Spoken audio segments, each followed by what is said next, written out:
We're up all night to get lucky. We're up all night to get lucky. We're up all night to get lucky. We're up all night to get lucky. We're up all night to get lucky.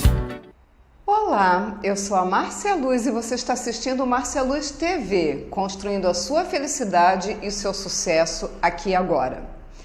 O vídeo que eu postei na semana passada deu tanta repercussão, teve tanta gente pedindo para que eu conversasse um pouquinho mais sobre esse tema, como resolver problemas no casamento, que hoje eu resolvi trazer para você os 10 passos para resolver os problemas no casamento. Um casamento, se você pensar bem, funciona como uma empresa. Afinal, trata-se de duas pessoas que fizeram um acordo, no papel ou não, algumas assinam o papel, outras não, de que iriam unir forças para atingir vários objetivos comuns. E na empresa também existem objetivos comuns.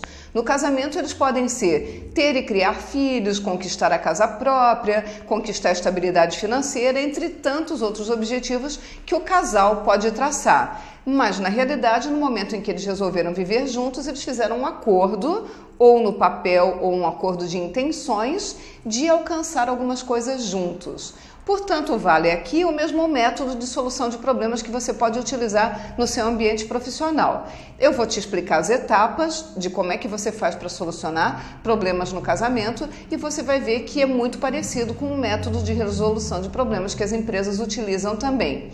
E você vai fazer isso da maneira mais racional possível, porque o que atrapalha e faz com que os problemas cresçam nos casamentos é exatamente porque a emoção está misturada e você não consegue separar e tratar de maneira prática o problema que apareceu. Então, primeira etapa, vocês vão se reunir e iniciar uma comunicação imediatamente.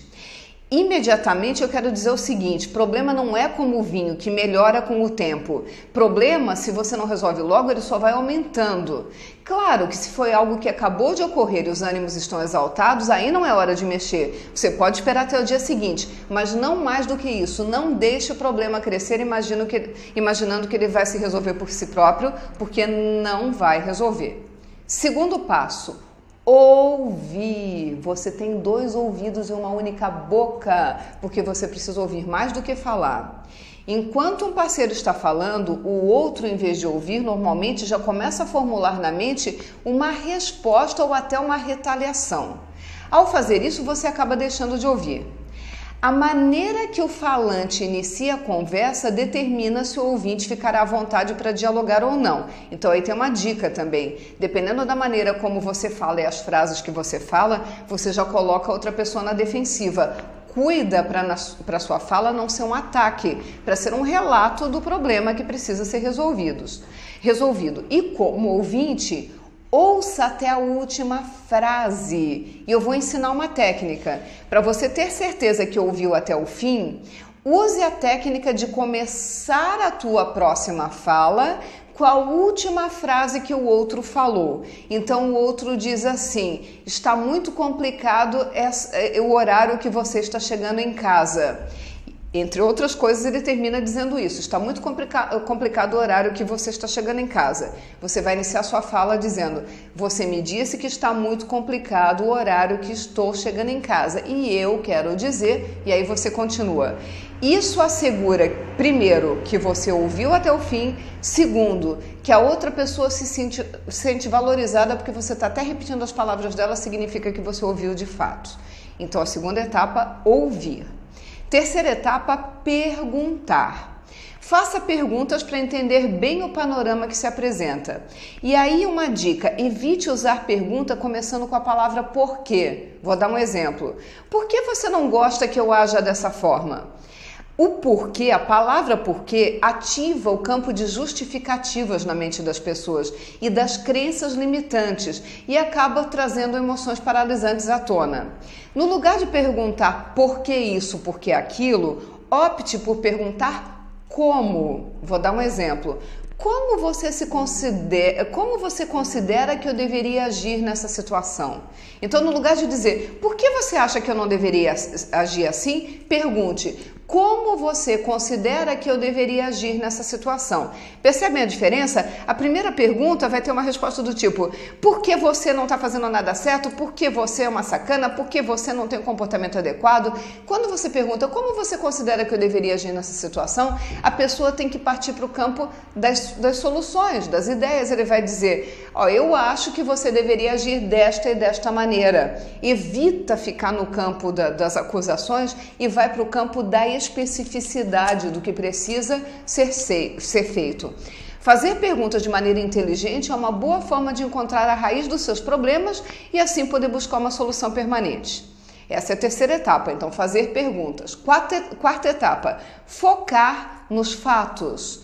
Focar os fatos é mais uma forma de separar o sentimento da razão, separar as emoções do problema. Não é hora de fazer julgamento ou acusação. Concentre-se no problema e não nas pessoas. Foque no fato que precisa ser resolvido. Quinta etapa, explorar ideias.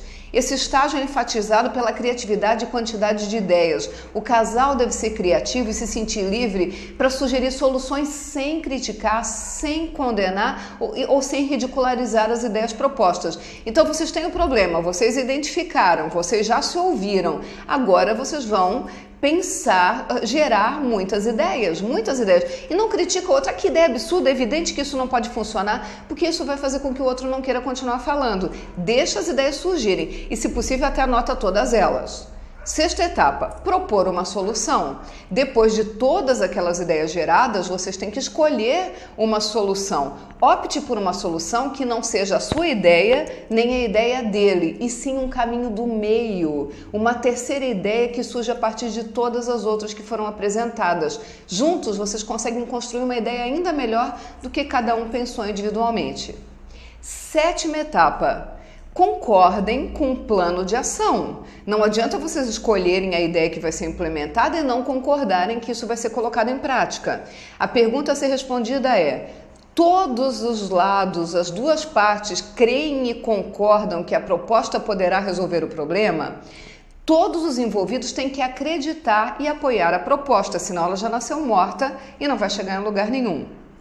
Oitavo passo. Defina quem fará o que, como e quando fazer.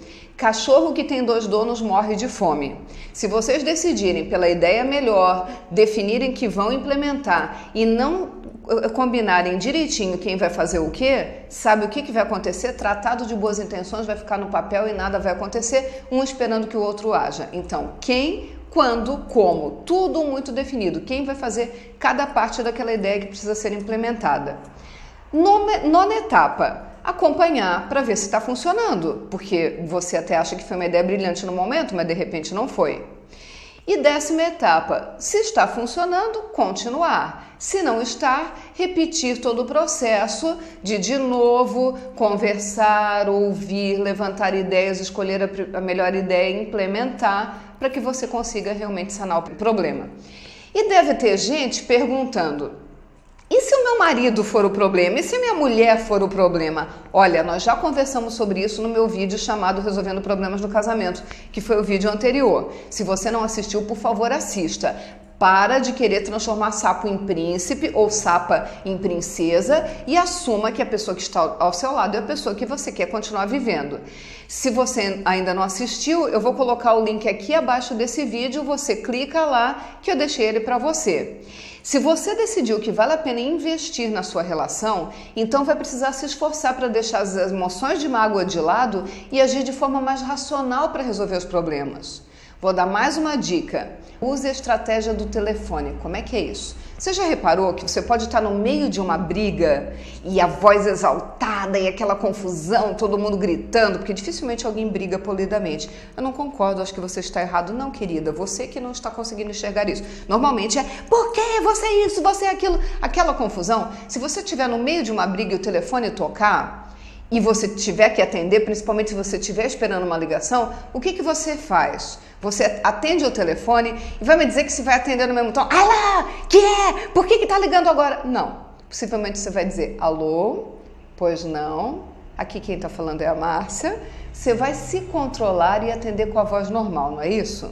Isso prova que você é capaz de se controlar. Isso prova que você é capaz de falar nesse tom civilizado. Então, que tal fingir que o telefone tocou assim que ameaçar começar a alterar a voz e falar no tom que você falaria ao telefone com uma pessoa importante que você não poderia perder o equilíbrio? Isso ajuda muito. Experimente colocar em prática e você vai ter excelentes surpresas no seu casamento. E se você quer continuar construindo a sua felicidade e seu sucesso aqui e agora, continue me acompanhando toda terça-feira no Márcia Luz TV, compartilhe esse vídeo com todos os amigos que você considera que precisam dessa ajuda e deixe seus comentários e põe o legalzinho caso você gostou e até o dedinho para baixo caso você não tenha gostado, porque esse é o seu feedback para mim e eu vou ter condição de saber de que maneira eu posso continuar te ajudando. Um abraço e até a próxima! We're up all night to get lucky. We're up all night to get lucky. We're up all night to get lucky. We're up all night to get lucky.